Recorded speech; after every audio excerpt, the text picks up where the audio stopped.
All right, everyone, let's talk a little bit about the Trojan War. So, what does the Trojan War have to do with modern history or human history in any way? What is the correlation between our current actions or recent history to those ancient actions in a classical time?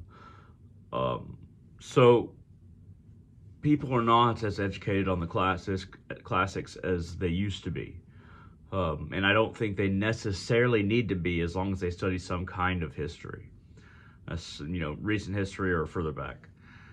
I have educated myself in the classics, and Troy, the Odyssey, various English, works of literature, and also Hobbes, Kant, Kierkegaard, even Nietzsche.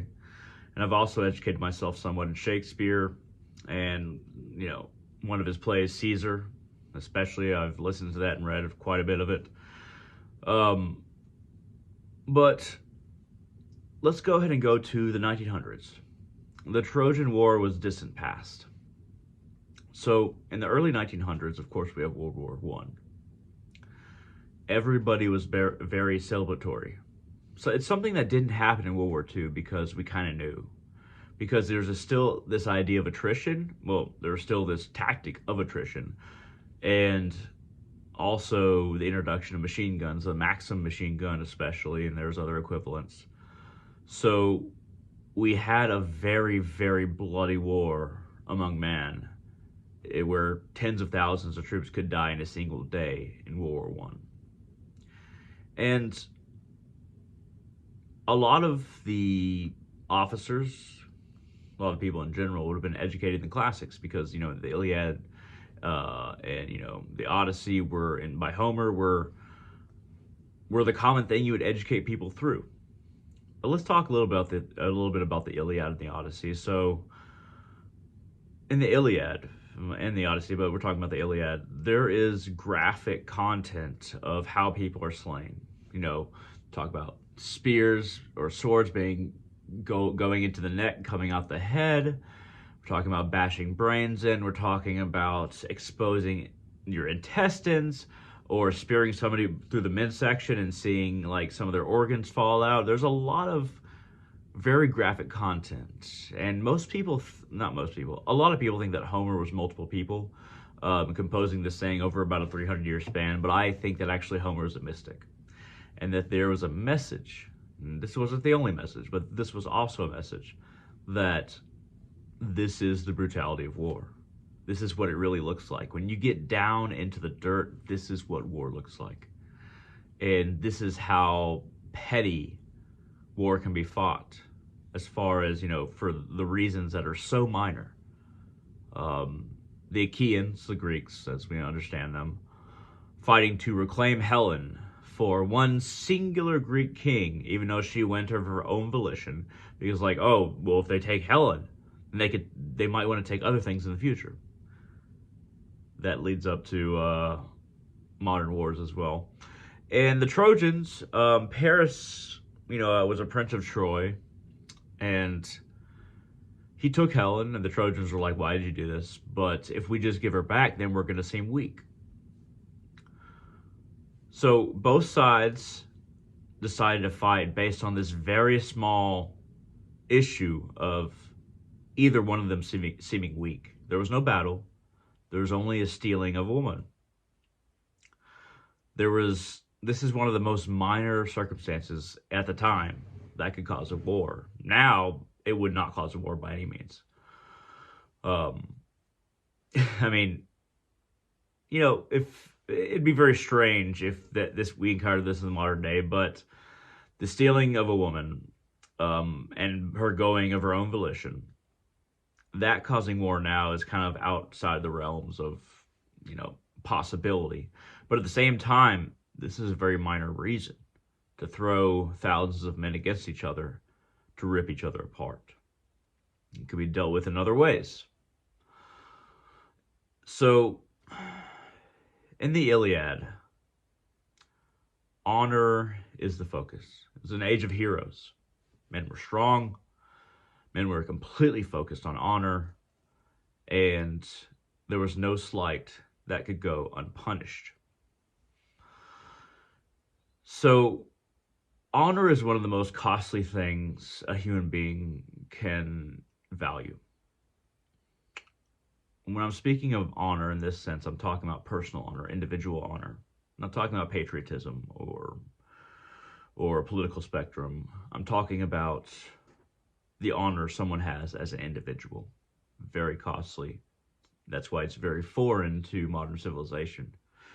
Because if somebody slights you in your day-to-day life, let's say they call you the B word, or they bump into you on purpose, or they cut you off in traffic, how stable would our society be if everyone were to try to take revenge for those slights? Even if it wasn't mortal revenge, even if they weren't trying to kill the person, what if everybody just tried to get back at everybody, even in an equal amount, because of actions taken? The cost would be our very society. It would be the highest cost. So let's tie it back into World War One. Everybody, not everybody, but most countries that entered World War One, they didn't realize what a modern war was. There were songs of glory, national anthems sung. Everybody was very excited to have war happen again. And these are people that were educated in the classics, the brutality of war, the Iliad and the Odyssey, that were taught, this is how ugly it can get. But, whether it be Germany, whether it be Britain, whether it be Hungary, Belgium, Prussia, Prussia, I suppose, in a way, Austria, eventually United States, all of those under the British Commonwealth, Paris, France, everybody seemed to be singing songs of glory and war. This was our hubris in the face of something we should have known. So let's go ahead and go all the way back to the land of Troy. Not necessarily the city of Troy. We knew it fell, and a lot of Achaeans, Greeks as we understand them now, sacrificed themselves for 10 years, falling before the walls of Troy. A lot of people say 10 years is really long for a war, and he was probably just exaggerating, but I actually think that Homer was correct. This war lasted that long just for one man, one Greek king's pride. Achaeans' pride. They had, that king had allegiances. He had a brother, Agamemnon. He was allied with other kings, and so they were forced into this battle, this war. But World War One, England, France, forced into a war because of allegiances of allies that they said that they would protect. I always question exactly how far we're going to go to protect certain allies and certain offenses, but that's a different conversation for another day. So, near Troy itself, Britain invaded the Ottoman Empire. We know it now as Turkey, and Troy was actually in Turkey. The Ottoman Empire. That's who the Achaeans, the Greeks, were fighting on the coast of what came to be the Ottoman Empire and what came to be Turkey. So Britain, the island, Ireland as well probably, New Zealand and Australia, they sent a lot of troops to invade the Ottoman Empire on very close to where the Achaeans, the Greeks, invaded against Troy. And they encountered a lot of the same problems.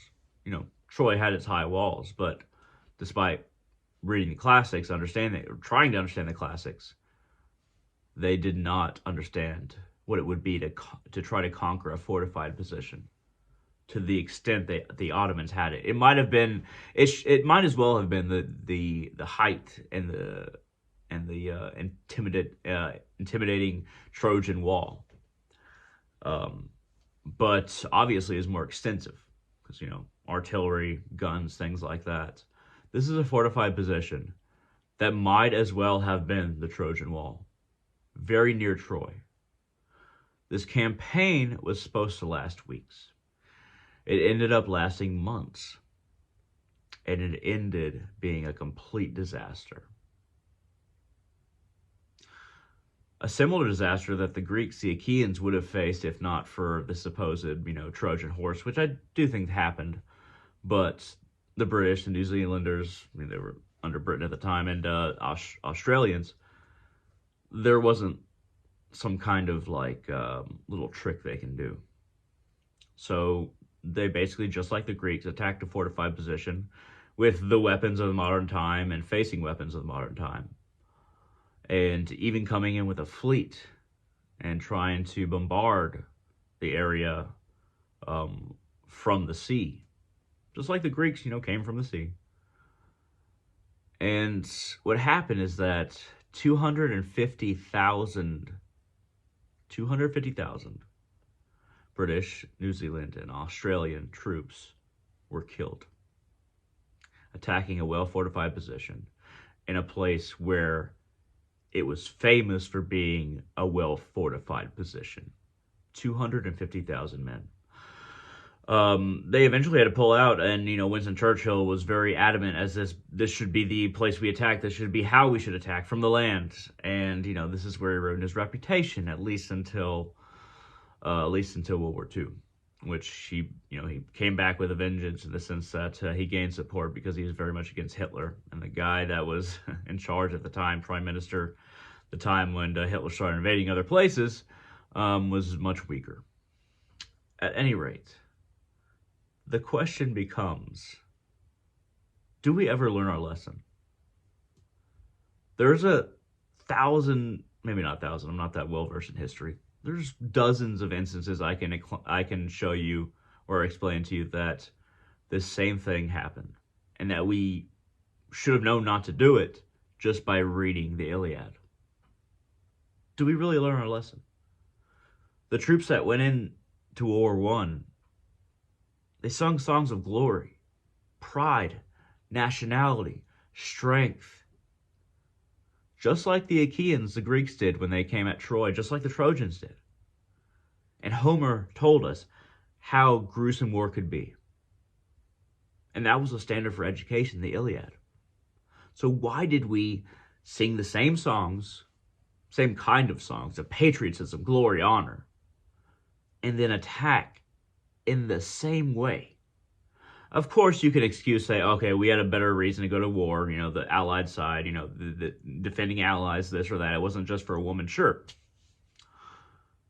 But not only do we make that mistake, we made the same mistake tactically that the Greeks, the Achaeans did. Attacking a well-fortified position. It might as well have been a huge wall. And both sides had modern weapons. So it was almost just like the Greeks, the Achaeans, attacking the Trojan Wall. But this time, because we felt like our reasons are different, our technology is different, our ethos is different, and we're doing it for God, not pagan gods, we're going to win.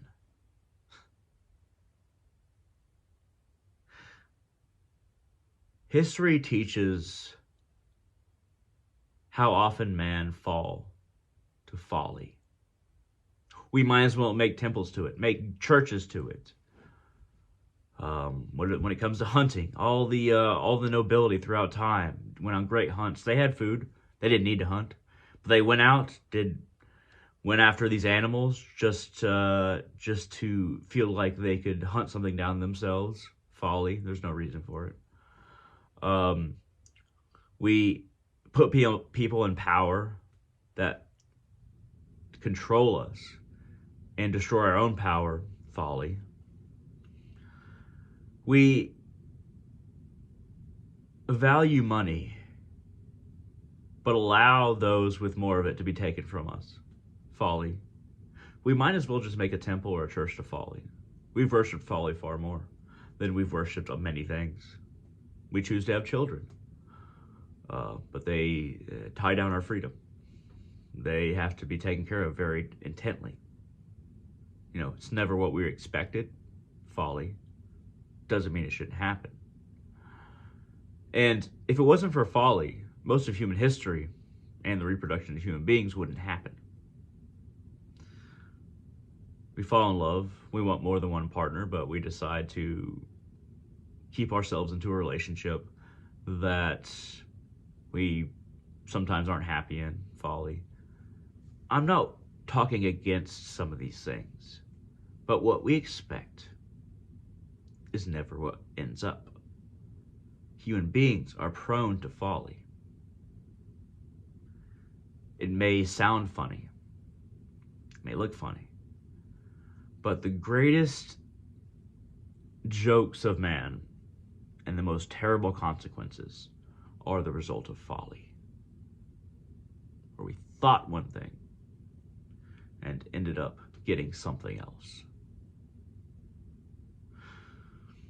Gallipoli, 250,000 men dying, assaulting a fortified position that had been assaulted over 2,500 years before in a very similar way, not learning their lesson. That is the result of folly.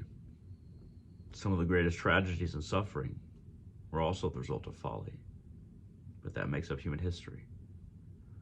What we can do to combat this foolishness that we find ourselves in again and again and again is to learn from history. Foolish is a nation that does not remember its history.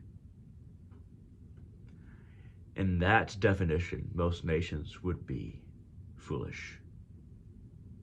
That's why I choose to remember. I choose to study history. I choose to try to understand human beings so that at least I can remember and try to help not bring about all of this that has made the current situation and situations to come.